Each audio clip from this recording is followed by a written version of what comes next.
तो देखिए, आज कालचक्र में हम चर्चा कर रहे हैं कारोबार से जुड़े उन बातों पर जो खास तौर पर हर कारोबारियों को ध्यान देना चाहिए। अगर आप दुकान चलाते हैं या फैक्ट्री चलाते हैं तो कैसे आपको वास्तु का ध्यान रखना चाहिए, ये आज पंडित जी आपको बता रहे हैं। तो चर्चा को आगे बढ़ाते हैं और पंडित जी से जानते हैं कि दुकान के आकार के बारे में, कि दुकान का आकार कैसा होना चाहिए जिससे दुकान में पॉजिटिव एनर्जी मिले और ग्राहक भी ज्यादा से ज्यादा आए। पंडित जी बताएं।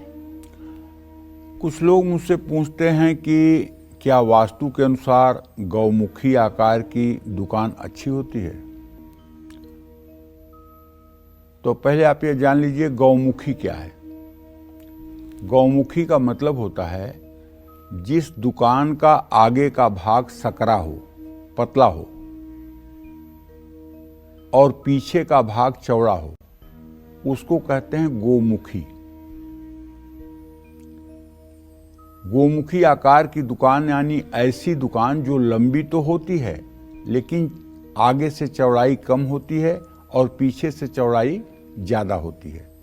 गौमुखी आकार की दुकान वास्तु के अनुसार शुभ नहीं मानी जाती है। फिर सवाल उठता है कि क्या सिंहमुखी दुकान शुभ है। तो मैं आपको बता दूं, सिंहमुखी यानी ऐसी दुकान जिसका पिछला भाग सकरा हो और अगला भाग चौड़ा हो। ऐसी दुकानें शुभ फल देती हैं और लाभकारी होती हैं। लेकिन ध्यान रखिएगा, ये बात केवल दुकान पर लागू होती है, घर पर नहीं। अगर घर ऐसा होगा तो विनाशकारी होगा, आवास ऐसा होगा तो विनाशकारी होगा।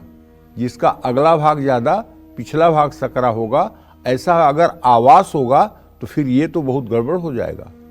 क्योंकि दो प्रकार के पिंड होते हैं, एक जीविका पिंड होता है, एक प्रसूति पिंड होता है। जीविका पिंड का मतलब कि जहां आप न खाना बनाते हैं, न गर्भाधान होता है, न वहां प्रसूति होती हैं महिलाएं और न वहां बच्चे पैदा होते हैं, वो मतलब कि जो है जीविका पिंड है, जहां सिर्फ रोजी रोटी कमाने के लिए प्रयास होते हैं, ये आपको कहा जाता है जीविका पिंड।